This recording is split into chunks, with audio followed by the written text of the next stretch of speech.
Ассалаумағалейкум ағайын. Америкадағы жігіт арнасына қош келдіңіздер. Бүгінгі хабарламамыз Америкаға өзім туралы қай визамен кеткенімді айтып бергелі отырмын. Ең бірінші бұл тақырыпты бастамақ алдында визалардың өте көп түрі бар Америкада, бірақ мысалы үшін жіктейтін болсақ, иммиграциялық виза бар және туристік және басқа да бір визалар бар. Яғни уақытша Америкаға келіп, кейін шығып кететіндей визалар болады. Кейін осында көшіп, жағдай керек десеңіз азаматтығын кейін алатындай иммиграциялық визалар бар. Иммиграциялық визаларында түр-түрі болады, бірақ оны жіктеген кезде, мысалы үшін ең приоритеті, яғни бастапқылығы өте жоғары визалар, оларға ең бірінші жол беріледі. Одан кейінгі бастапқылығы төменгі визаларға жол кейін беріледі. Мен алған визамның аты EB1 ағылшын тілінде, қазақ тілінде EB1 деген визамен келген. Ол негізі виза грин карта деп есептелінеді. Грин карта дегеніміз кәдімгі төл құжат, осында Америкадағы тұрғылықты азаматымен тең құқылықтары бар, бірақ бір ғана құқылығы жоқ. Бір-екі құқылығы жоқ, сол біреусі мысалы сайлауға қатыса алмайды, қалған бүкіл құқылықтар бар. Яғни осы жергілікті тұрғын сияқты тұрасыздар. Яғни EB1 атты виза қандай виза? Ол бір салада үздіктігін дәлелдеген адамдарға берілетін виза. Яғни қай сала болсын, спорт болсын, сурет салу болсын, болмаса тағы басқа бір сала болатын болса, сол салада сіз егер үздік жетістікке жететін болсаңыз, онда сол визаға ұсынуға болады құжаттарыңызды, және сол визаны беру үшін мемлекет 11 шарт қойған. Сол 11 шартқа егер сәйкес келетін болсаңыз, бәріне емес, еш болмаса 3 шартына, мөлшер шартына сәйкес келетін болса, сіздің құжаттарыңыз, онда сізді осында жіберу мүмкін, иммиграциялық визаны беріп. Сол себептен сол 11 шартты атап кетейік. Яғни өзіңіздің мемлекетіңіздің ішінде, болмаса халықаралық деңгейде сіздің өз салада үлкен жетістікке жеткеніңіз туралы дәлел керек. Яғни, мысалы, бұқаралық ақпараттарда сіз туралы бір мақала шығу керек, болмаса аты шыққан бір мекемелер сол салада сіздің жаңағыдай жетістіктеріңіз туралы қағаз беру керек. Екінші, мысалы үшін өмірінде көбінесе бір-ақ рет болатын бір үлкен марапаттау жағдайлар, мысалы үшін Оскар сыйлығы болмаса, олимпиялық жаңағыдай жүлде алатын болса, болмаса Пулитцер прайз, ол тілшілерге арналған бір үлкен халықаралық жүлде, соны алатын болсаңыз, ол екінші. Үшінші, Америкада мысалы үшін одақтар бар. Мысалы үшін айтайық, режиссерлардың одағы бар, спортсмендердің одағы бар, спортшылардың, болмаса тағы басқа. Әрбір саланың өзінің бір ассоциациясы бар. Яғни сол ассоциация бүкіл әлемде бар деп есептейді олар. Сол себептен мысалы бір салада бір аты шыққан бір ассоциация болады. Яғни ассоциация қазақшасы одақ. Мысалы үшін айтайық, бір күйшілер одағы. Мысалы үшін күйшілер одағынан басқа, мысалы үшін білімі артық, компетенциясы жоғары одан бір ұйым жоқ болса, сол ассоциацияның мүшесі болсаңыз, сол одақтың мүшесі болсаңыз, онда сол қағаз осы үшінші мөлшер шартқа сәйкес келетін құжат. Төртінші,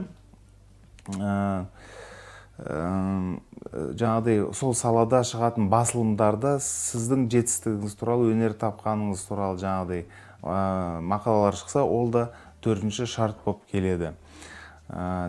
Бесінші шарт, сіз бір жүйелерде, мысалы үшін төрешілер алқасында жұмыс жасағаныңыз туралы бір дәлел болатын болса, ол да осы мөлшер шартқа сәйкес келетін құжат болып есептелінеді. Міне бесіншісін атап кеттік.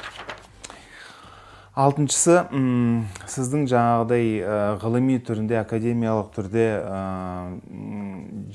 яғни бір жаңалық ашқаныңыз туралы бір мәлімет болса, яғни сол айтайық бір құжат, мысалы осында бір өнер таптыңыз, болмаса бір жаңа зат таптыңыз, болмаса бір жаңа құбылыс аштыңыз, сол туралы бір жаңағыдай ақпарат, мысалы үшін құжаттар болса, ол да бір осы шартқа сәйкес келетін дәлел болып келеді. Жетінші,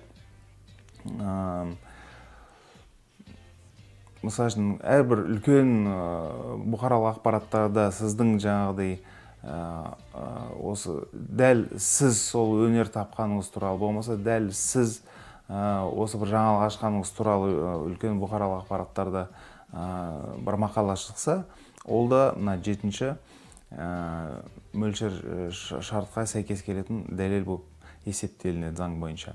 Сегізінші шарт көрмелерге қатысқаныңыз туралы. Яғни әрбір салада, мысалы көрмеге ұқсайтын болмаса, көрме сияқты бір сондай бір шаралар өткізіледі. Мысалы, егер сіз суретші болсаңыз, бір халықаралық көрмелерге қатысуыңыз керек. Болмаса жергілікті аты шыққан жаңағыдай көрмелерге қатысасыздар. Болмаса сіз айтайық әнші болсаңыз, үлкен байқауларға қатысуыңыз керек, халықаралық деңгейі бар. Сол туралы жаңағыдай диплом, болмаса марапаттау қағаз, болмаса тағы бір алғыс қағаз болатын болса, сол дәлел осы шарт мөлшер шартқа сәйкес келетін дәлел болып есептелінеді. Тоғызыншы мөлшер шарт, мысалы үшін кейбір салаларда бір ұйымдар болады, сол ұйымдарға сіз атсалысқан болатын болсаңыз, соның мүшесі болатын болсаңыз, болмаса оны басқарған болатын болсаңыз, сол туралы бір қағаз бар болатын болса, ол да осы мөлшер шартқа сәйкес келетін құжат болып есептелінеді. Мысалы айтайық, сіз үздік музыкант, композиторсыз, сөйтіп сіз айтайық консерваторияның проректоры болдыңыз, болмаса маманы болдыңыз, профессор болдыңыз. Міне сол қағаз дәлел осы 9-шы шартқа сай келетін құжат болып есептелінеді деп ойлаймын. Мысалы үшін бұл өз пікірім, тәжірибеден өткізген. 10-шы, яғни осы сіздің дарыныңыз арқылы, осы сіздің талантыңыз арқылы осы салада, яғни сіз үздік бір жетістіктерге жеткен салаңыздағы ішінде айтқан бір жұмыс орнында отырып үлкен айлық алатын болсаңыз, сол үлкен айлықты дәлелдеп бере алатын болсаңыз, ол 10-шы шарттың дәлел болып келеді. 11-ші шарт, яғни осы кәсіби түрде айтайық бизнес дейді, ол коммерциялық деп айтайық. Яғни осы қаражат жағынан сіз жаңағыдай кәсіпкерлік жасайтын болсаңыз, осы өзіңіздің үздік болған салаңыздағы ішінде жасаған кәсібіңіз сізге көп ақша алып келетін болса, соның дәлелін алып келетін болсаңыз, ол осы 11-ші шарттың мөлшер шартына жаңағыдай сай келетін дәлел болып келеді. Мысалы айтайық, сіз андай ИП аштыңыз, орысша айтқанда ИП аштыңыз, сөйтіп сіз үздік әнші болдыңыз, мысалы сіз Қайрат Нұртас аласыздар да, соның жаңағыдай бүкіл салық инспекцияға жарты жыл сайын тапсырған баяндамаңыз болса, баяндаманың көшірмесін келтірсеңіз, сол жарай береді. Болмаса сізге айлық төлейтін болса, бұл есеп бухгалтериядан барасыздар да, сол мөрмен осындай үлкен айлық сізге төленген дәлелдеп берсеңіз, ол да міне 10-шы келесі, оның алдындағы шартқа сәйкес келетін зат. Тағы да айтып кететін нәрсе, яғни бұны әші мысалдар ретінде келтірдім. Сөйтіп, бұл визаны қалай алуға болады? Негізі, бұл визаны алу үшін сізге адвокат көмектесу керек. Иммиграциялық адвокаттар болады Америкада. Адвокаттар, мысалы үшін, иммиграциялық адвокаттар білімі терең болады, осындай визаларды ала алатын тәжірибесі бар адвокат іздеуіңіз керек. Өкінішке орай, қазақ тілінде жұмыс жасай алатын ондай адвокат жоқ шығар деп ойлаймын. Мен бір танитын қазақ қыз бар, Ая дейтін қыз, өте аты шыққан, бірақ ол орыс тілді қарындасымыз, қазақ тілінде жасай алмай білмеймін, екен осы EB1 визамен жұмыс жасай алады деген бір жарнамасын көргем. Қалған осы біздің бұрынғы Совет одағының мемлекеттері жұмыс жасайтын адвокаттардың барлығы орысша сөйлейтін, осында тұратын, Америкада тұратын адвокаттар болып келеді. Бірақ сіздер сол орысша сөйлейтін, болмаса қазақша сөйлейтін адвокаттарға шектеліп қалатын болсаңыз, яғни қолыңыз қатты ұзармайды. Ал егер ағылшын тілін білетін болатын болсаңыз, онда ол тіпті оңайға түседі. Мысалы, мен кезінде адвокат іздеген кезде, иммиграциялық адвокат деп терген кезде, immigration attorney деп Google-да теретін болсаңыз, мысалы Сан-Франциско қаласының өзінде бір 400 компания шығады. Сол сияқты ағылшын тілін білетін болсаңыз, сонда сіз жақсы адвокатты жалдай аласыз. Одан кейін адвокаттардың алатын ақшасы бір $7,000. Мысалы, мен $7,000 төледім. Оның алдында бір алаяқтық жасаған бір орыс тілді бір адвокат болды. Оған $6,000 төледім. 3-4 айдай жұмыс жасап, құжатын дайындады. Кейін ол ары қарай мемлекетке құжаттарын тапсыру керек болды. Ол кезде менің жұмысым емес, сол кісінің жұмысы еді. Оны жасамай қойды. Бір 7 айдай күтіп қалдым. Яғни бүкіл уақытымды алған кезде сол бір жыл 2 айдай зая кетті бүкіл уақытым. Кейін басқа бір адвокат таптым. Ол адвокаттың аты Наталья Малышкина. Қазір осы жерде оның контактілерін берем. Сол кісімен хабарласатын болсаңыз, орыс тілді бір жақсы адал адвокаттың біреусі. Сөйтіп сол кісімен жаңағыдай енді Наташамен жұмыс жасағаннан кейін 2018 жылының басында сәуір айында жұмыс жасап кеттік. Кейін 2018 жылыма, сонда сол жылы қазан айының 10-ына маған яғни сол қазан айына дейін құжаттарымызды қайтарды бір рет. Мүмкін біз оны қайтып жаңағыдай туралап қайта жібердік. Мүмкін олар Американ мемлекеті бізге мақұлдатты. Сөйтіп мынандай рұқсат қағаз берді. Бұл өте маңызды қағаз. Бұл кәдімгі ақша сияқты мынандай су белгілері бар, кәдімгідей номері бар, жаңағыдай бір өте қымбат қағаз сияқты көрінеді. Бұл қағаз негізі виза емес, бірақ виза алу үшін мынандай елшілікке баратын бұл жолдама хат. Осыны алдық, бірақ сөйтіп DS-260 деген бір форма бар, соны толтырып, жаңағыдай визаға бару үшін кезекке тұрайын десем, кезегіміз ашылмай, кейін бір жыл 1 айдан кейін ашылды ғой. Сөйтіп біз 2019 жылы желтоқсан айында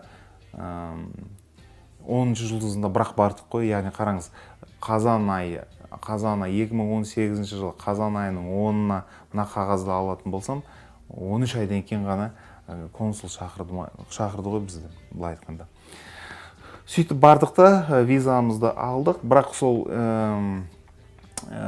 желтоқсан айының алдында, қараша айында бір 2 апта бұрын бізге шақыру қағаз келеді, консулға барыңдар деген.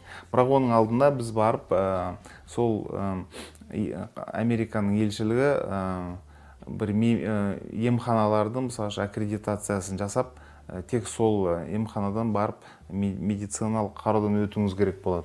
Сол біз СОС Қазақстан дейтін медициналық орталыққа бардық. Сөйтіп мынандай вакцина туралы бір қағаз жазды, тағы бір мәліметтер жазды. Одан кейін міндетті түрде өкпенің флюорографиясын түсіреді. Ондай туберкулез, сонда бір бәлемен ауырған болса, ондай адамдар жібермейді екен.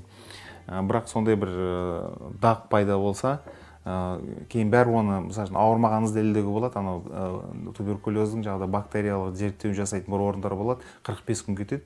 Егер сол жақтан жаңағыдай қақырыңызды олар зерттеп, бактерия жоқ деген қағаз беретін болса, онда ары қарай виза алуға жаңағыдай процеске қатыса бересіз. Деген тағы бір мынандай бір confidential деген бір құпиялы бір конверт береді. Осыны барып сіз болмаса өздері осының тағы бір жаңағыдай бір копиясын, көшірмесін өздері консулға береді. Сөйтіп сіз, мысалы үшін бізде қалай болды? Желтоқсанның 10-шы жұлдызында біз барар алдында бүкіл осы құжаттар кеп қалған еді консулдарға. Сөйтіп біз онына сұхбатқа қатысқан кезде бүкіл семьямды алып барғам. Негізі біз семьям 5 адам, мен, жұбайым және 3 балам. Бесеуіміз бардық та, сөйтіп ағылшын тілінде бүкіл осы мен құжаттардың дұрыстап ағылшынша тағы түсіндіріп берген. Өйткені консул орысша көп сөйлей алмайды екен, түсінбейді екен, өйткені құжаттарым өте күрделі болды. Сөйтіп бүкіл айтқанда жағдайымды түсіндіріп берген. Сөйтіп ол мені тыңдап, жарайды, онда саған визаны мақұлдаймыз, береміз деп, сол визамызды берген. Енді сол визаны алғаннан кейін енді мемлекеттен шығу яғни рәсіміне қатысу керек болды. Ол процедуралар қандай болады?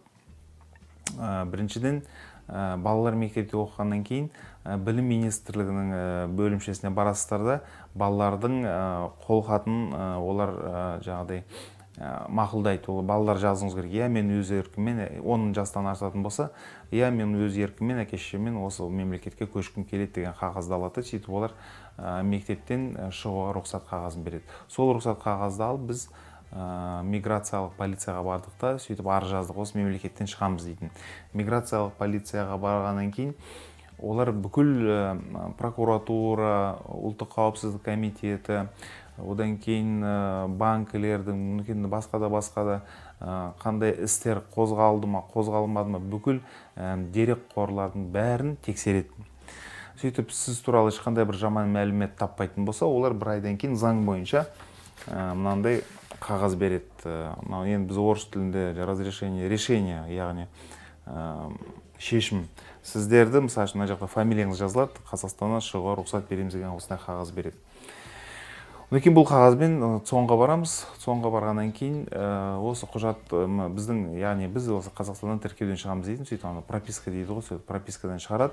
Және сіздің кішкентай төл құжатымыз бар ғой, паспорт емес, удостоверение дейді ғой, сол удостоверение олар сізден алып қалады да, тек паспортпен өмір сүресіз ары қарай. Сөйтіп соны береді. Кейін сол уақыт келгеннен кейін, тіркеуден шыққаннан кейін қайттан миграционный полицияға барамыз да. Кейін еркектерге, егер мысалы военкоматта жаңағыдай әскери тіркеуде тұрған болса, осындай сіздің әскери билетіңізді тапсырасыз да, военный билет дейді, соны тапсырғаннан кейін соны осындай қағаз береді, тапсырылды, болды, қазір әскери тіркеуде тұрған жоқ деген осындай қағаз береді. Сөйтіп осы қағаздарды аласыздар да, миграциялық полицияға барасыздар. Миграциялық полиция кейін жаңағыдай шешім береді, шығуға болды, шешіп кете бересіз. Сөйтіп бір белгілі бір уақыт береді, сол уақыттың ішінде Қазақстаннан шығып кетуге сізге рұқсат береді. Міне солай осындай EB1 атты визамен осы Америкаға көшіп келдік. Сөйтіп бірдесен бізге грин карта береді. Жаңағы грин карта төл құжат бір кішкентай. Сол Американың азаматтығымен 99% бірдей, тек 1% жаңағыдай кем құқылық, ол жаңағы сайлауға қатыса алмайсыз. Болды. Қалған бүкіл жұмыс жасай аласыз, осында бүкіл тіршілік жасай аласыз, болды, бәрін жасай аласыз. Тек қана да құпиялы, жаңағыдай сондай бір әскери нәрселерге қатыса алмайсыз. Әскерге де қатысуға болады, бірақ андай әскердің түрі болады ғой, мысалы үшін бір құпиялы мемлекетке қатысты бір жұмыс орындары болады, оған тұра алмайсыз. Азаматта қалған бүкіл шаруаларыңызды жасай бересіз. Мінекей қысқа нұсқа осы қай визамен келгенім туралы сізге осындай мәлімет. Ал сау саламат болыңыздар, біздің арнада қалыңыздар, тағы да қызық бейне шығарамыз.